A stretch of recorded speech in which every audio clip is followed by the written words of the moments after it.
Ndabahaye mwiriwe mwese canke mwaramutse bivanye naho buri umwe aherereye banywanyi mudateba kubana natwe ngaha kuri imbonesha kure mwe rudende bakiriza amakuru atosoye abarabana n'umutekano politique ubanye n'amakungu ndetse n'ubuzima bwa munsi bw'abanyagihugu turi kuri uyu wa Mungu kwigenekerezo rya 19 igitugutu 2025 tugiye kurabira hamwe ibiriko biragenda vyibonekeza mu buseruko bwa leta yaranira intwaro rusange ya Kongo. Muri amakuru turaza kwibanda ku bikorwa bikomeye igisirikare cy'u Burundi gikoreye mu misozi ya Murenge byateye ndetse byaciye n'igikuba muri ibi bice. Turaza kwinjira turebe idasanzwe biriko biragenda bivugwa ku isoko ryitwa Mitamba, bikaba rero ari ibintu bidasanzwe biri kugaragara no mu bice bya Mikenke nkuko ubutumwa tumaze kwakira bo bigaragara. Turaza kandi kubabwira ibiri kubera mu Kirati, turebe ibiri kuvugwa ku gisoda cy'u Burundi. Turaza kandi kubabwira ko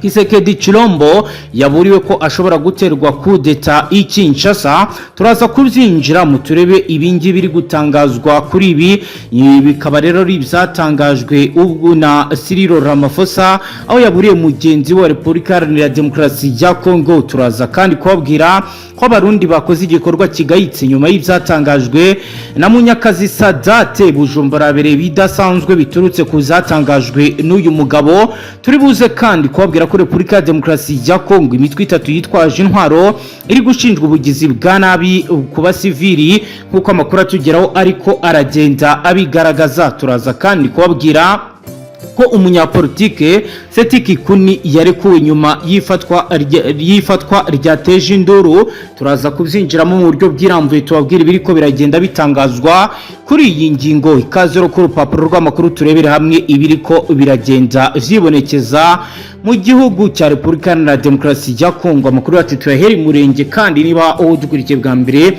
itufyonda sabone ntuzongere gucika ukundi n'amakuru ndetse n'ibiganiro tubashyikiriza ngaha. Reka dutangure inkuru yacu mu buryo bwiramvuye.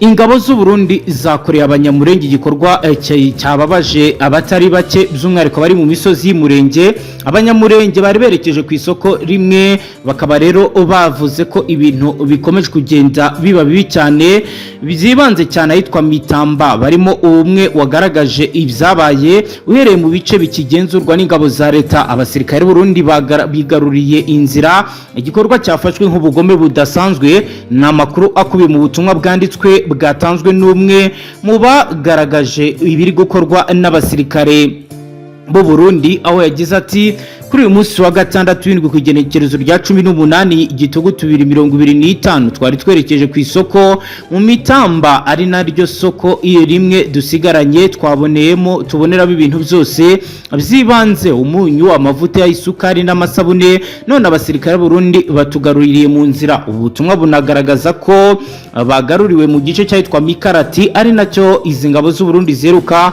gushingamo ibirindiro, aho ndetse kandi zikomeje no kucyongeramo abasirikare benshi. Bikanavugwa kandi ko zashakaga kugaba ibitero kuri MRDP twirwaneho muri Mikenke na Minembwe, ibiciye umutwe urwanya ubutegetsi bw'ikinshasa wabohoje mu kwezi kwa kabiri k'uyu mwaka nyuma yo kuba birukanye mu ingabo z'u Burundi ndetse na FRDC. Ni mu gihe rero bafunze inzira ya Bijombo kuzaturukaga Uvira, naho kuri ubu bikaba bivugwa ko bitari kubasha kugera mu bice biherereyemo aba baturage. Bakaba bavuga ko rero ibyavaga Ibaraka nabyo kuri ubu ngubu bizafungiwe mu gice cyitwa kwa Murima. Mu ntango z'ukwezi k'umunani k'uyu mwaka wa 2025 FRDC yemereye abanyaminembwe n'abanyamikenke kurema isoko ryahitwa Mitamba banyuze mu Mikeragati, Bijombo, Gahuna na Mugeti, bakabona kwinjira muri iryo soko. Icyo gihe rero bongeye kubona umunyu, amavuta, isukari, amasabune n'amazutu. Kuba rero ingabo z'u Burundi ku bufatanye za FRDC zarimanye iyi nzira kandi bikaba byarafashwe nk'ubugome bubi cyane. Ibyo bakaba barabikoze mu gihe bakomeje gukaza umurego mu kongera abasirikare mu birindiro byabo byegereye igice cya Mikenke na Minembwe. Ibyo ni nko mu bice bya Powe 0, Mikeragati, Gipupu n'ahitwa Kaguzura nk'uko rero amakuru atugeraho bigaragaza. Abakurikiranira hafi biri ko bavuga ko ikigenderewe cyane u Burundi bugamije kuba bwagarura umutekano ndetse bukanirukana twirwaneho muri ibi bice. Kugeza ubu rero andi makuru akomeye akomeje kugenda agarukwaho nuko Kisekedi yabure ko ashobora guterwa kudeta, aho rero umukuru w'igihugu cya Afrika y'Epfo Cyril Ramaphosa yaburiye mugenzi wa Repubulika Iharanira Demokarasi ya Kongo Felix Antoine Kisekedi Chilombo ko ashobora guterwa kudeta isaha iyo ari yo yose. Na makuru yatangajwe n'ibinyamakuru byo muri Afrika y'Epfo aho bigaragaza ko Perezida Ramaphosa w'icyo gihugu yibanga Kisekedi wa Repubulika ya Demokarasi ya Kongo amusaba kuba maso kuko isaha iyo ari yo yose ashobora guhirikwa ku butegetsi. Kimwe muri ibyo bitangazamakuru cyitwa Sunday Times kivuga ko ishyirwa mu bikorwa ry'igihano cyo kwica Joseph Kabila aricyo gikubiyemo ibishobora kuba byagirira nabi Kisekedi bizo guhirikwa ku butegetsi. Kinavuga kandi ko ibyashoboka biravuga ko ibyo bishobora kurangiza abisize hamenetse amaraso y'abanyekongo benshi, ubundi kandi hakaba habaho n'ibindi bizago bitandukanye. Iki gitangazamakuru cyakomeje kivuga ko Afrika y'Epfo yatunguwe n'icyemezo Repubulika ya Demokarasi ya Kongo yafashe cyo gushyira mu bikorwa igihano cyo kwica Joseph Kabila. Kivuga ko Ramaphosa na Kisekedi mu biganiro bagiranye imbere y'uko Repubulika ya Demokarasi ya Kongo ifatura mwanzuro ko bari bemeranyije ko icyo gihano kitemezwa ngo kuko babonaga ko cyashobora kuzana kaga mu gihugu cya Repubulika Iharanira Demokarasi ya Kongo. Ahagana ku igenekerezo rya 30 kwezi kw'icyenda 2025 nibwo urukiko rw'igisirikare rwa Kongo rwatangaje imyanzuro yarwo ruvuga ko rwemeje igihano cy'urupfu kuri Kabila ibi bamushinja ibyaha birimo ubugambanyi n'ibindi bitandukanye. Iki gihugu cyatangiye kugenda kuri Kabila nyuma yo kugaruka mu gihugu kwe avuye mu buhungiro mu kwezi kwa kane k'uyu mwaka. Icyo gihe yahitiye mu bice byo mu burasirazuba bw'iki gihugu, nk'uko rero icyo gihe byagiye bigaragaza bikaba rero byarabaye ikibazo gikomeye ku butegetsi bwa Kinshasa, ndetse bikavuga ko iki gikorwa cyababaje ubutegetsi bw'i Kinshasa abari nabwo batangira kumuburanisha. Bikaba rero ari ibintu kuri ubu bivugwa ko byagiye biba, bamwe mu banyapolitike bakavuga ko bizateza ibyago, ni mu gihe abandi bagiye bavuga ko ari ukugira ngo bakumire Kabila mu bikorwa byose bya politike. Ku rundi ruhande mu mpera z'indwi iheze Kabila yari i Nairobi mu biganiro byamuje n'abandi banyapolitike b'abanyekongo batavuga rumwe n'ubutegetsi buriho. Ni ibiganiro byanarangiye atorewe kuyobora ihuriro bashinze. Bikaba rero bivugwa ko rigiye gushyira akadomo ku butegetsi bwa Kisekedi.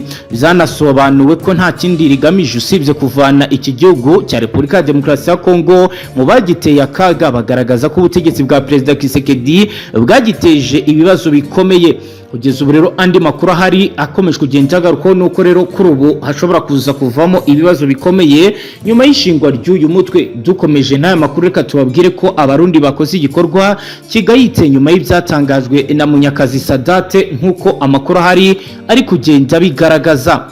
Abarundi bo mu mujyi wa Bujumbura bawutwikiyemo imodoka ifite plaque y'u Rwanda nyuma y'amagambo yatangajwe n'umushoramari w'umunyarwanda Munyakazi Sadate. Iyi modoka yatwitswe n'abarundi yari ifite ibirango by'u Rwanda RH139U, ikaba ariyo mu bwoko bwa Toyota Revenue. Ni igikorwa cyakozwe ku munsi w'ejo ku manywa y'ihangu, itwikirwa neza, ikaba yaratwikiwe neza ahantu hahurira abantu benshi mu gisagara cya Bujumbura. Amakuru ari guturuka aho byabereye akavuga ko abashinzwe umutekano bagerageje kuyizimya umuriro ariko biranga, binarangira ihira kongoka.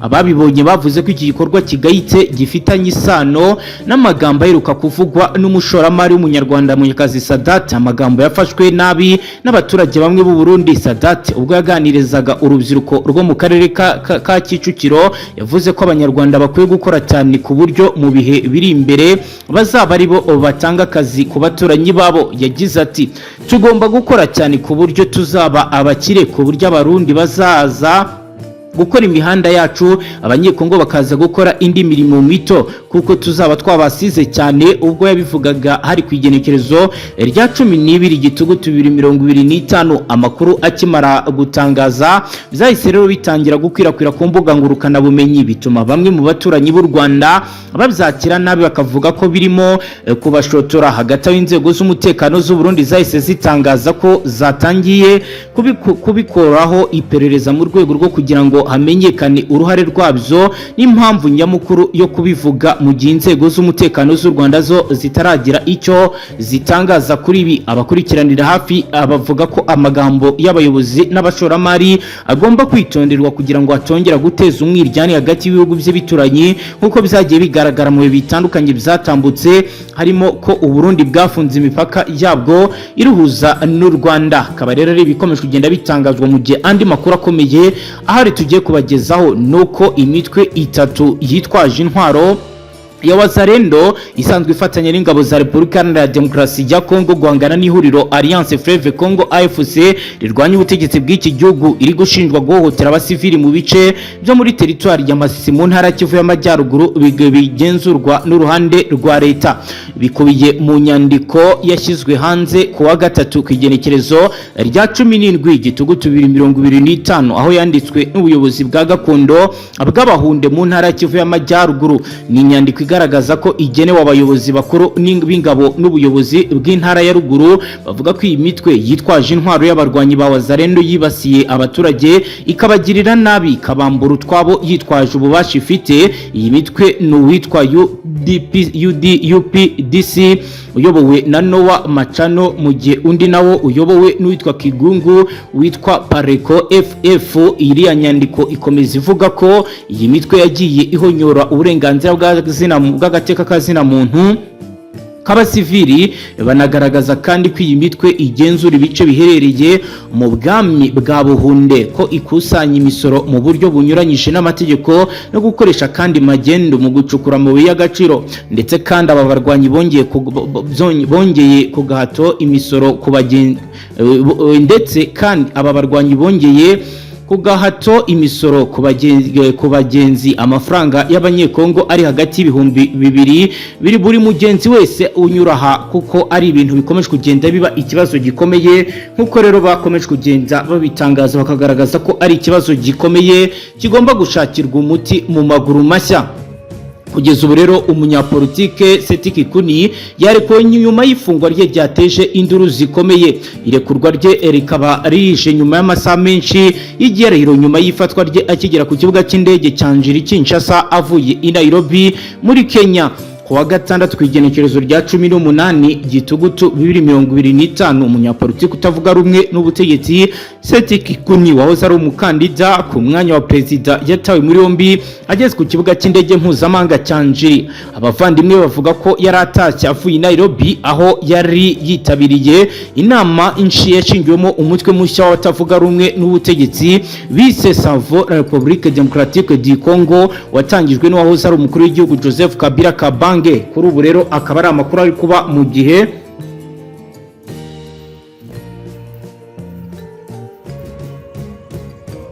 imigambi itari myiza yewe ntatinya kuvuga ko ishobora no kuba igamije kubika imbehe. Ibi n'ibindi turaza kubiramvura turaba uko bihagaze, turaza kandi gukomeza kurebera hamwe ibijyanye n'imyiteguro ikomeye kuko bigiye kugenda biba bibi cyane mu bice bitandukanye. Turaza kandi no kurabira hamwe imyiteguro ikomeye kuri training wing M23 ikomeje gutanga imyitozo ikomeye, ndetse na FARDC nayo ntibyoroshye. Ni mu nyemerero tubanze tubabwira ibijyanye na Joseph Kabila n'umutwe udasanzwe yatangije, noneho duhite twakira umutama tubwira mu buryo bw'iramvuye ibizindutse bibera kuri agisi zitandukanye kuva ibunagana kugeza Kavimvira. Aratubwira ishusho y'ibizindutse biba. Tubibutse ko ngacu bashyikiriza amakuru aremereye arabana n'umutekano, politiki, ububanyi n'amakungu ndetse n'ubuzima bwa munsi bw'abanyagihugu. Kuri ubu dukurikiye bwa mbere tufyonda sabone ntuzongere gucika ukundi n'amakuru ndetse n'ibiganiro tubashyikiriza ngaha. Reka dutangure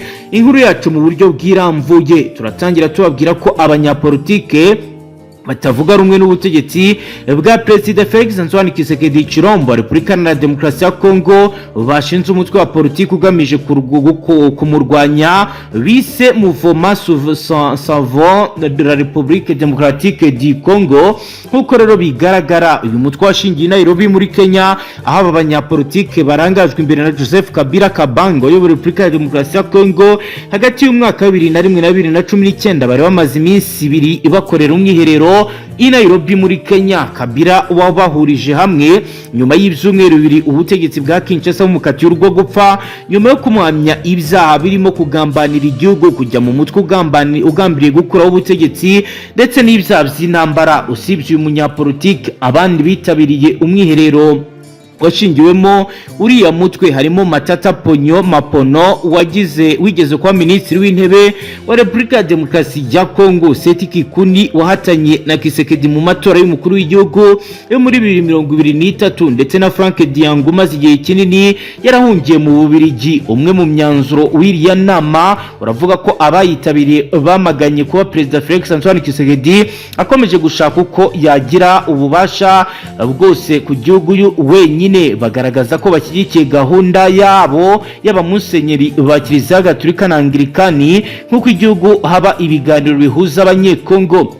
Kisekedi mu ndwi iheze ubwo yaganiraga n'abanyekongo baba mu Bubiligi yarahiriye ko kugira ngo biriya biganiro bibeho yakicwa ngo kuko ababyifuza bahararira inyungu zitazewe kuri Repubulika na Demokarasi ya Kongo. Undi mwanzuro wafatiwe muri uyu mwiherero i Nairobi uravuga ko Jeff Kabila ariwe ugomba kuyobora uriya mutwe ushinzwe. Banamaganye igihano cy'urupfu giheruka guhabwa n'urukiko rukuru rwa gisirikare. Ngayo nguko ibi ni ibyabereye i Nairobi muri Kenya. Kugeza ubu rero ntiharatangazwa icyo leta ya Repubulika ya Demokarasi ya Kongo igiye gukora. Reka dutangure mu buryo bwirambuye. Mutama unyemerere duhere mu gisagara cya Uvira ahari kuvugwa amakuru adasanzwe. Banza uduhe ishusho y'ibiri kugenda biba Uvira. Mutama bimeze gute? Ibiri kuvugwa kugeza ubu bimeze gute? Uvira ibice byinshi bitandukanye byari birimo abawazarendo cyane cyane ino misozi ya Mwange, Kibondwe, Munanira, Shenge, Kirungu, Kitara, Karungwe, Muheta, Katongo, Gomba, Kitu yamaze gukurwamo abawazarendo bose. Abenshi muri bo bamaze gushyiramo. Hagaragaye ibimodoka byinshi bihetse abawazarendo hano ku muhanda Uvira Bujumbura, umuhanda witwa Gatumba uri mu majyaruguru y'ikiyaga cya Tanganyika. N'abawazarendo bamaze gukurwa muri ino misozi navuze haruguru, Mwange, Kayaja, Munanira, Shenge, Kirungu n'ahandi hatandukanye, nyuma y'uko abawazarendo ngo zakomeje kugenda zigaragarwaho n'ibikorwa bibi. Ibi kandi bikozwe nyuma y'ubufatanye bukomeye cyane hagati y'igisirikare cy'u Burundi ndetse n'igisirikare cya FARDC ngo kugira ngo hongererwe ubushobozi n'imbaraga ku ruhande rw'abawazarendo ngo kugira ngo bagegeze kuba barwana ngo n'icyama cyama 23. Ibi ariko nubwo biri gukorwa imisozi ya za Kisozi, Rubarika, Ruvungi mu nkengero z'umujyi wa Bukavu biravuga ndetse kandi biremezwa yuko uyu mutwe wa 23 ngo ukomeje kohereza abasirikare benshi cyane higanjemo ng'abakomando bateguye mu kugaba ibitero ku ruhande rw'igisirikare cya FARDC mu bice bahereremo bya Runingo, Kawezi n'ahandi hatandukanye. Ariko nubwo biri gukorwa ntago nabura kukubwira yuko imisozi ya Kawezi, Runingo nayo iri koherezwamo abasirikare benshi cyane ku ruhande rwa FARDC. Ibi rero ni ibiri kubera mwabiriya bice by'Uvira. Ni mu nyemere dufungure page tujye mu Minembwe naho Mutama tubwira ibiri ko biragenda biba, aho kugeza ubitangazwa ko naho imyiteguro igeze ku rwego benshi batigeze batekereza. Mu Minembwe bimeze gute Mutama? Kanya turi kuvugana Iminembwe byahinduye isura ndetse kandi byakomeye cyane. Uruhande rw'igisirikare cya FARDC rwongeye kwigaragaza ku mirongo imwe ku rugamba mu buryo budasanzwe kandi budasubirwaho, aho bivuga yuko mu misozi myinshi itandukanye FARDC yongeye gukora buri kimwe cyose gishoboka kugira ngo igabe igitero kidasanzwe ku ruhande rwa 23. Ni nyuma yuko uyu mutwe wa 23 wakomeje kugenda usatira imisozi itandukanye yegereye hariya za Mwenga ndetse kandi n'imisozi yegereye hariya Ishabunda mu bice byinshi bitandukanye. Ubu rero ahitwa Ikamituga,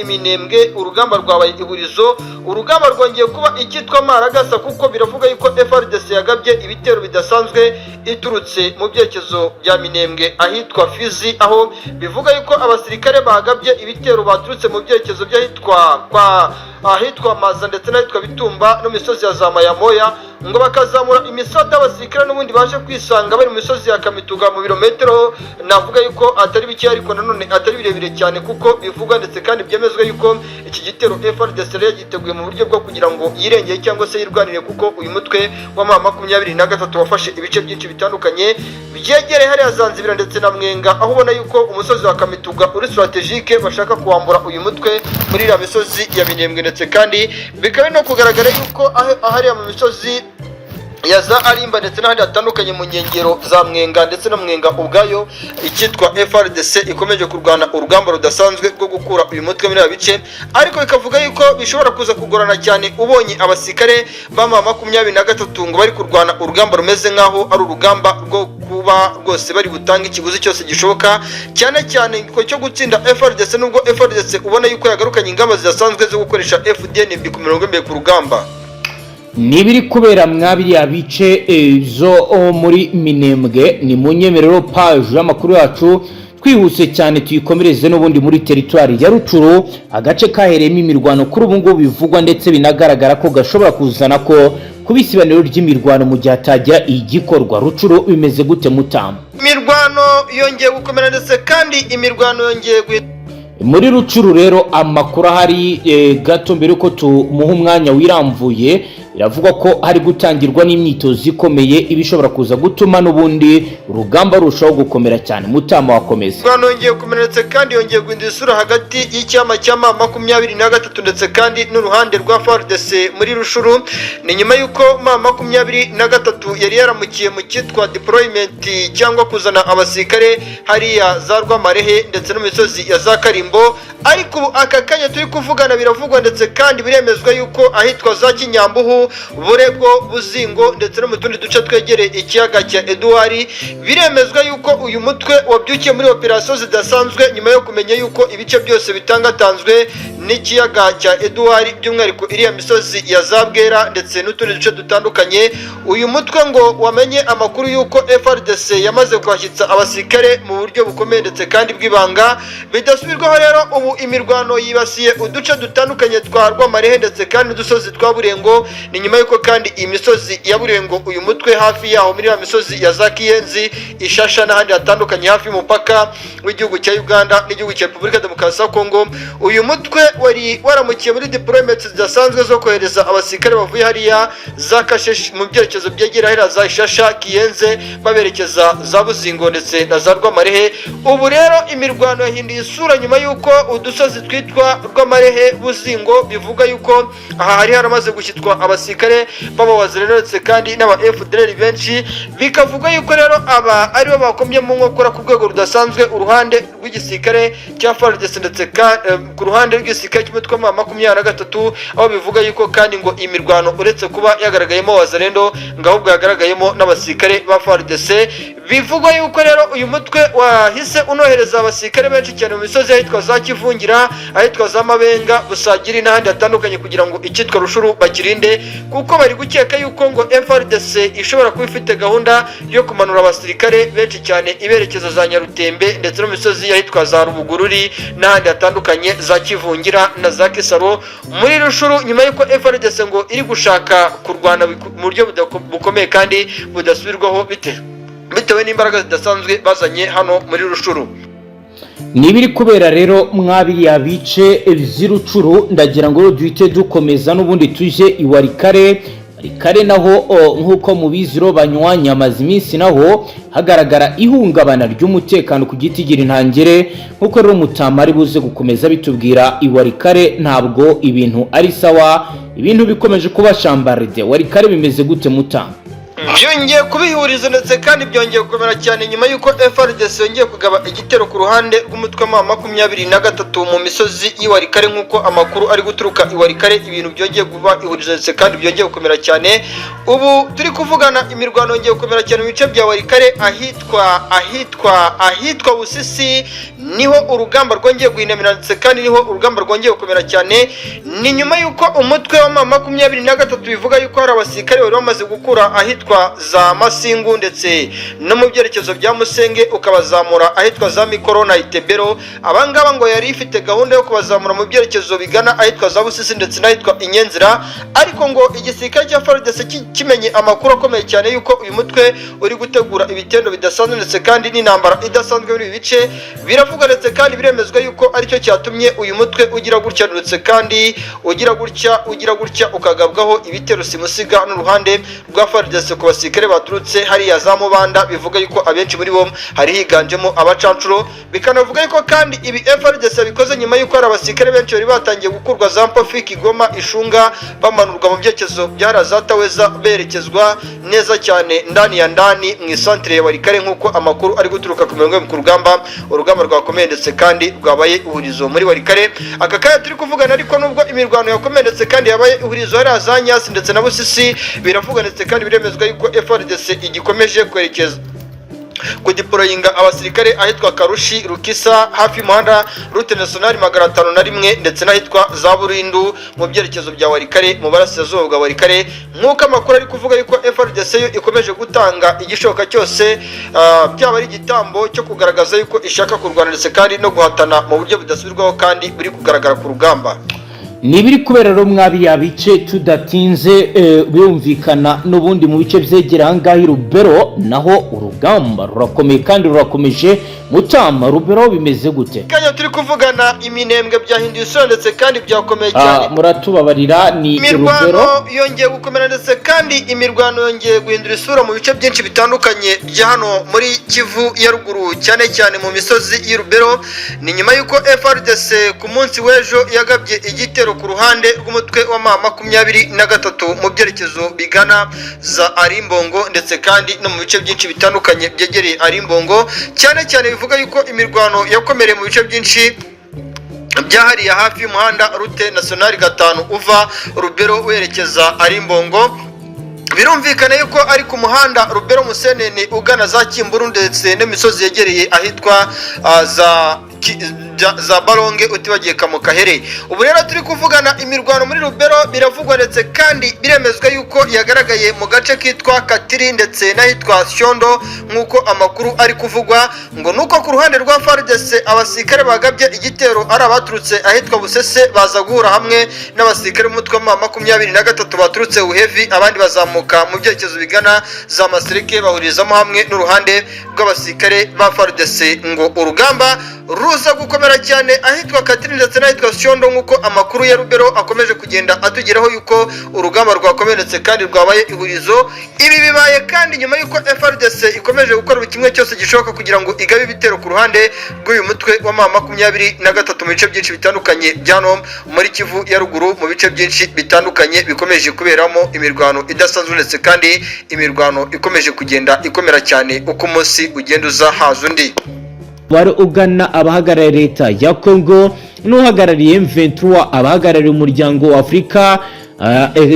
African Union, Qatar, Leta Zunze Ubumwe za Amerika bazaba bakurikiranira hafi ibijyanye n'ubugenzuzi. Hari kandi conference internationale sur la région des Grands Lacs GR binyuze muri gahunda yayo yitwa EGF cyangwa se Expanded Joint Verification Mechanism, izaba ifite uruhare mu gukurikirana no gukusanya amakuru ku bijyanye n'ishyirwa mu bikorwa ry'ihagarikwa ry'imirwano. Ni mu gihe kandi MONUSCO izaza nk'umufatanyabikorwa ushinzwe ibikorwa bya logistique.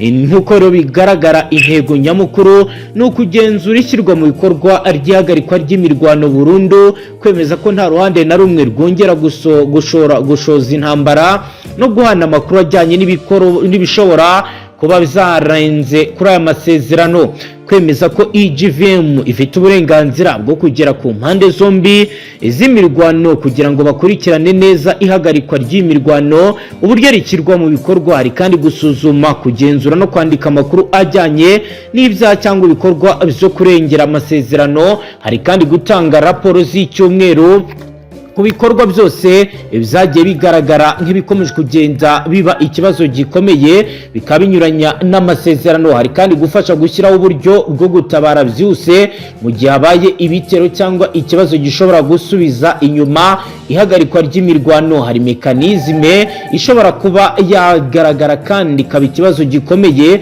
aho rero benshi bakomeje kugenda bagaragaza ko ibiri kuba bigomba kuba byahita bihagarara. Kugeza ubu amakuru ahari aravuga ko inama ya mbere izaba bitarenze iminsi 7 uhereye ku ishyirwaho rya mekanizme, kugira ngo kandi ibyemezo bifatwe impande zombi zigomba kubanza kuboneka kugira ngo habeho kolam. Nk'uko rero bivugwa, iyi mekanizme ikaba izakomeza gukora kugeza igihe izarangirizaho inshingano zayo cyangwa igihe impande zombi zizaba zumvikanye ku bindi mu bundi buryo. Ni ukuvuga ko uzaba hari muri iki gihe cyose hazaba hakenewe igenzura. Ni urwandiko kandi rufatwa nk'intambwe y'ingenzi cyane mu rugendo rwo kubaka amahoro arambye muri Kivu y'Amajyaruguru n'intara zifite ibibazo by'umutekano. Mu itangazo ryasohowe n'abahagarariye AFC M23 nyuma yo gushyira umukono kuri ayo masezerano, bavuze bati ibi ni intambwe y'ingenzi, twizeye ko iri sezerano rizashyira iherezo ku bitero by'ingabo za leta nabo bafatanyije ku baturage bacu. Iyo Kinshasa yubahirije ibyo yemeye bizazana ituze, amahoro n'umutekano. Bizadufasha gutangira kuganira ku bibazo by'ingenzi by'intambara no kurengera abaturage. Iri sezerano risinywe nyuma y'imyaka myinshi y'imirwano kandi rifungura inzira nshya yo kuganira ku by'ingenzi birimo gusangira ubutegetsi, gusubiza impunzi mu gihugu n'ishyirwa mu bikorwa ry'amasezerano y'amahoro arambye. Nk'uko rero bigaragara, iyi CCRF cyangwa se Ceasefire Oversight and Verification Mechanism ni ikimenyetso cy'uko impande zombi, leta ya Kinshasa na 23, bafashe icyemezo cyo gushyira imbere amahoro, umutekano n'ubwizerane. Igihe cyo amahoro gishobora kuba umwanya mwiza wo gutangira ibiganiro birebana n'imizi y'intambara imaze igihe kinini muri ibi bice. Ngayo nguko rero reka tujye kubabwira ibiri kubera muri Uvira. Amakuru yo guturuka muri Uvira mu ntara ya Kivu y'Amajyepfo mu buseruko bwa Repubulika Iharanira Demokarasi ya Kongo aravuga ko havutse umutwe witwaje intwaro mushya ufite intego yo gufasha igisirikare cy'igihugu kurwanya ihuriro Alliance Fleuve Congo MRDP rirwanya ubutegetsi bwa Kinshasa. Ku wa kabiri ku igenekerezo rya 14 Gitugutu 2025 nibwo byagiye byemezwa kandi bigaragara ko ibintu bitameze neza kandi hakomeje kugenda hagaragara ibibazo bikomeye.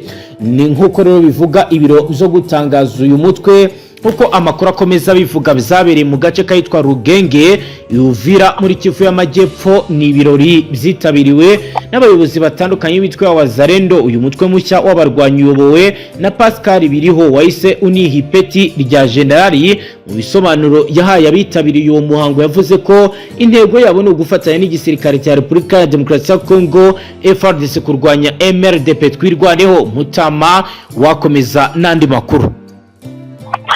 Ayandi makuru rero bwaramenyesha amakuru ibikomeje kugenda bigaragara nk'uko nazimo dukubwira. Yego, ikijyanye na frontline irimo irubakwa ku rwego rwo hejuru ku mpande zombi. Ubwo ndavuga ibijyanye na deployment ikarahutaka ku mpande zombi irimo iragenda ikorwa. yego, ubwo ngubu abasirikare babaga hitwa Kavumu mu Bibogobogo bahakuwe bajyanwa ahandi. ni bufite n'ubundi y'intambara karahutaka irimo iragenda igaragara. yego, amakuru mfite ava mu Bibogobogo muri teritwari ya Fizi mu ntara y'Kivu y'Amajyepfo aragereka neza yuko ubwo rwose nayabwiwe n'uzo mu bahari.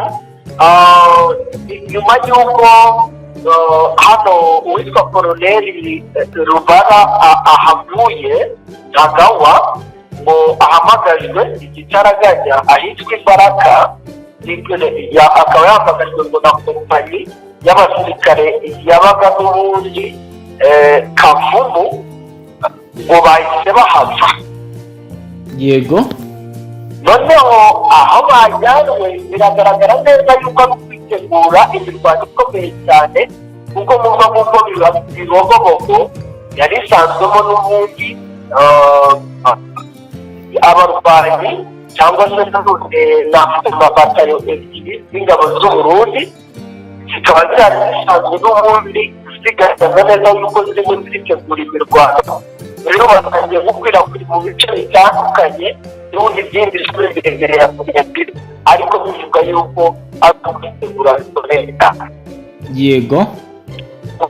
Ibi bikagendana na none n'ukuntu umutwe wa 23 uherutse kohereza abasirikare bagera kuri 300. Yego. Muri ibi bice ubu tuvugana bakaba bagiye kuba barebana amaso ku yandi, aho umwe isaha nyakwitegurwa arashundi. Ni ibintu ubona yuko mu by'ukuri bishobora kuza kugira uburemere ku rwego rwo hejuru. Bigendanye na none n'abasirikare baje baturutse mu gihugu cy'Uburundi, ntabwo ejo bundi nakubwiraga ko habanje kuza bari baherekeje ibikoresho bagera kuri 28. Yego. Hari amakuru dufite yuko hari abasirikare bagera kuri 84 nanone ku munsi w'ejo bazanywe n'ubwato, bikavuga ko hari ubwo bamwe bari bagiye no mu myitozo muri bihugu bya hafi cyane rwose muri Afurika, ngo baje ku myitozo cyane cyane abatojwe gukoresha izi ntwaro zisanzwe, ariko nanone bagakoresha imbaraga zabo, ngo n'abize amaklatere, abize amakungufu n'ibindi byinshi bitandukanye kugira ngo babe bakoreshwa mu kurwana cyane cyane n'ubundi iyi ntambara yo ku butaka ubona neza yuko ikomeza kugenda ikomerera igisirikare cya leta Congo FARDC, ndavuga infantry force. Ibikoresho by'urugamba kuri section ya kabiri, Fdnb yari yinjiriye ku butaka bwa axe tactique nord-est ikoresheje uburyo bw'ikirere, aho bakoresheje drone tactique de surveillance zoherejwe mu rwego rwa mission d'appui et de reconnaissance. Ni mugero kuri phase ya progression avance tactique. Biragaragara ko nyuma y'amasaha 2 y'imirwano ku isaha ya 3:40 Fdnb yari imaze kugenzura ibirindiro by'imbere bya M23 muri segiteri ya Gaseke. Nkuko bigaragara, chef de section ufite ipeti rya kapiteni yatanze itegeko yo gukora progression par bonde. Iki ni ukuvuga gutera imbere mu byiciro bigufi biri mu itsinda rigashaka point d'appui ritekanye imbere yo gukomeza ye muavre tactique, no buryo bwo gutera imbere mu buryo burinzwe. Yatumye Fdnb bishobora kugera kuri ligne do Kiriba Sud, aho yabonye amashyamba yari yuzuye ibirindiro, ndetse bari no kwitegura urugamba rukomeye mu gihe habayeho contact de fait hagati y'ingabo za Fdnb n'abasigaye ba M23 bari bari mu gace kayitwa Buhamba. Abarwanyi bagera kuri 17 bashyizwe mu bikorwa byo kuburizwamo ibizwi nka neutralisation. Guhera ku isaha saa 6 kugeza ku isaha saa 9 ku munsi w'ejo, Fdnb yari yakoze ibikorwa bya nettoyage de zone, gusukura ibice. Ibi bikorwa byari bigamije gusaka hari ibikoresho, imitego y'imbunda cyanirwa intwaro zasizwe n'umwanzi. Ibizabonetse harimo imizinga 18, ibizingo 18 y'amasaso ya 7.62. Ni mu gihe kandi habonetse imifuka y'ibiribwa ifite ibirango ndetse n'itumanaho rikaba ryaragiye ritakara. Hagaragaye Motorola GP 340 yafashwaga M23 mu butasi. Mu isesengura ry'aba officier de renseignement, ibi birerekana ko M23 iragerageje kubaka poste d'observation avance, ariko batabashije gukomeza kubera igitutu cya Fdnb. Isaha rero ya saa 10 z'umugoroba ku munsi w'ejo, amakuru y'ubutasi renseignement yagaragazaga ko abarwanyi 23 bari batangiye gukora repli tactique, kwisubiza inyuma mu buryo butaziguye ariko butari uguhunga, bagana mu misozi yitwa Ruvunge n'ayitwa Bijombo. Fdnb yabishujibijeho mu buryo bwa prosuite limité, gukurikirana umwanzi ariko ku murego ku rwego rwo hejuru. Hahaba hibazwa icyo amategeko ashobora kuzakora. Kugeza ubu rero komandoma biravuga ko ikomeje, ndetse hakomeje no gukorwa akazi gakomeye kugira ngo umutekano ugaruke muri ibi bice. kuri ubu biravugwa ko mu masaha 18 gusa Fdnb ishoboye gukora igikorwa cy'imbere cyagaragaje ubushobozi bwo hejuru bwa gisirikare, yerekanye ubushobozi bwa partage le territoire national et une neutralisation remenance transfrontière, butari mu magambo ahubwo ari ibikorwa bifatika.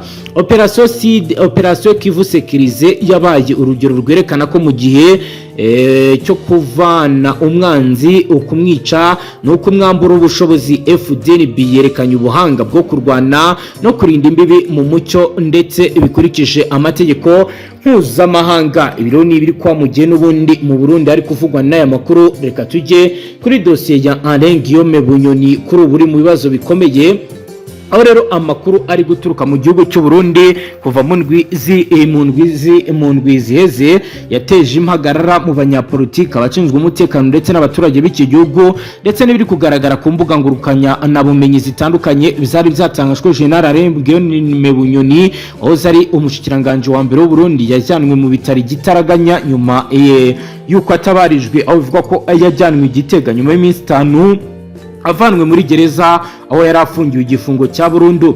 Amakuru akomeje kugenda zaravuga ko kuri bari muri koma atabasha kuvuga, kubona cyangwa kumva, nubwo ibyo bitaramenyekana neza ndetse binatangazwe n'urwego rwemewe n'amategeko cyangwa abaganga. Inkuru yatayeteje impaka ndende muri rubanda n'abakurikiranira hafi politike y'u Burundi, igihugu kimaze imyaka irenga 2 mu mfuruka z'ubuyobozi bukomeye bushingiye ku mbaraga n'inzego z'umutekano. Nk'uko bigaragara, kugira ngo dusobanukirwe uburemere bw'iyi nkuru tugomba gusubiza amaso inyuma tugasobanukirwa uwo General Bunyoni wari we. Uyu rero yageze ku rwego rw'ubuyobozi, impamvu yahamijwe n'inkiko nuko byafitanye isura ya politike muri iki gihugu gikomeje kubaho nk'uko bigaragara. Rero bivugwa ko kuri ubu uyu mugabo ari mu bibazo bikomeye ndetse n'uwagerageza kumuvugira ashobora kuza kwisanga habi. General Alain Bunyoni yavukiye mu Burundi mu mwaka w'1970, akaba yaramenyekanye cyane mu nzego z'umutekano nyuma y'ihirikwa ry'ubutegetsi, ndetse nubwo icyo gihe igihugu cyayoborwaga na CNDD-FDD, umutwe wa gisirikare waje kuba ishingiro rya politike y'ubutegetsi. Nk'uwagize uruhare mu mirwano yo guhagarika intambara ya gisirikare, Bunyoni abaye umwe mu bantu barebwa n'amaso y'ubuyobozi bwa CNDD-FDD, umwana w'urugo, umuntu wizerwa cyane mu mutekano w'igihugu. Nyuma y'intambara yaje gushingwa imirimo ikomeye mu nzego nkuru za leta, harimo kuba umugenzacyaha mukuru wa polisi y'igihugu, minisitiri w'umutekano, ndetse akaba yaranabaye umushikiranganje wa mbere w'u Burundi kuva muri 2020 kugeza muri 2022. Mu gihe cy'ubuyobozi, Bunyoni yarazwi nk'umuntu wubashywe n'inzego zishinzwe umutekano, ariko kandi anavugwa kugira imbaraga zirengeje iz'ubuyobozi bwa politike busanzwe. Abasasanguzi bamwe bigeze kumugereranya nk'umukuru w'imitwe y'inkingi za leta kubera ko yari afite ijambo mu nzego za polisi, iperereza n'igisirikare. Ibyo byatumye bamwe mu banyapolitike bavuga ko yari umugabo ukomeye kurusha uko byari bikwiye. Ibintu byateje umwuka mubi hagati ye na President Evariste Ndayishimiye nyuma yo gusimbura Pierre Nkurunziza muri 2022. Mu kwezi kwa kane 2022, inzego z'umutekano zateye muri yombi Bunyoni ashinjwa ibyaha birimo gushaka kugira nabi President Evariste Ndayishimiye, gutegura ibikorwa bigamije guhungabanya umutekano, ndetse no gukoresha nabi ububasha bwe mu nyungu ze bwite. Kuva icyo gihe yafunzwe mu buryo bw'amayobera, ku buryo abavoka be bagiye bavuga ko kumubona ndetse no kubana n'umukiriya wabo byari bigoranye. Ibyo byongeye gutera impungenge mu miryango iharanira uburenganzira bw'agateka kazina muntu, Human Rights Watch, Amnesty International, aho bavugaga uburyo yafashwemo butubahirije amategeko mpuzamahanga.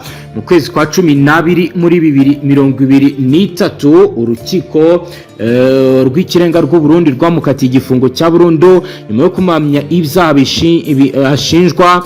Urukiko rwavuze ko Bunyoni yagerageje kwinjira mu mikoranire n'imitwe yitwaje intwaro, ko yakoresheje umutungo wa leta mu buryo bunyuranyije n'amategeko, kandi yari afite umugambi wo kugira nabi ubutegetsi buriho. Abashinjacyaha bavuze ko imikorere ye yerekanye umugambi guhungabanya igihugu mu gihe abavoka be bavugaga ko urubanza rwatangijwe mu buryo bwa politiki nyuma y'icyo gihano yajyanwe muri gereza ya Gitega aho yakomeje kuvugwa ko ari kugira ibibazo by'ubuzima. Abari hafi y'urubanza rwa Bunyoni bemeza ko yafunzwe mu buryo bubabaje adafite uburenganzira bwo kubona umuryango cyangwa kuvugana n'abavoka be igihe kirekire. Umuryango we yagize ikibazo cyo kumugeraho ndetse hari abavoka bavuze ko atemererwaga gusurwa. Mu ntangiriro za 2024 havuzwe ko afite indwara zifata umwijima, hepatite ndetse na diabete zatumye ajyanwa rimwe na rimwe mu bitaro bya leta ariko akagarurwa vuba kubera impamvu z'umutekano. Mu kwezi kwa kabiri 2025 hari inyandiko zaturutse ku rubuga SOS Media Burundi zavugaga ko abamwunganira mu mategeko basabye ko arekurwa by'agateganyo kubera uburwayi bwe bwari bwariyongereye.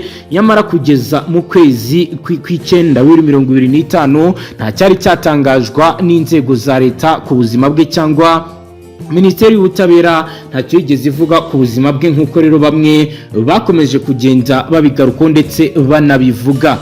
Ibyo byahaye rugari abakoresha imbuga ngurukana bumenyi gutangira kuvuga ko yarembye cyane, abandi bakavuga ko yapfuye, abandi bati ari muri koma, nyamara nta gihamya cy'ubuvuzi bwa cyangwa se itangazo ryigeze rijya hanze.